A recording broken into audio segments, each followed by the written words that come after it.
કેવું મસ્ત મૂવી હતું નહીં અમિત? હા, મસ્ત હતું હો. તું મને એક વાત કે, આ મૂવીમાંથી તને શું શીખવા મળ્યું? આજના નવા કપલને આમાંથી શીખવું જોઈએ.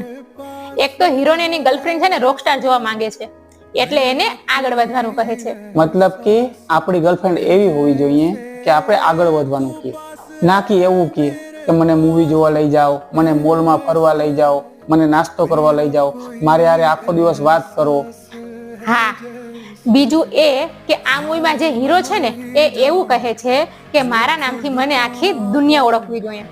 આપણામાં એટલું જુનૂન હોવું જોઈએ, પછી ભલે ગમે એ થાય. છેલ્લું ઈ કે એના જેટલા પણ દોસ્ત હતા ને એનામાં કંઈક ને કંઈક સ્કિલ હતી, કંઈક ને કંઈક ટેલેન્ટ હતું, એટલે તો એક હીરો છે ને એ રોકસ્ટાર બની શક્યો. એટલે તારો કહેવાનો મતલબ એવો છે કે ભાઈબંધ એવા બનાવો કે જે આપણે આગળ વધારે, ના કે આપણી જર્નીને રોકી રાખે. બરાબર ને?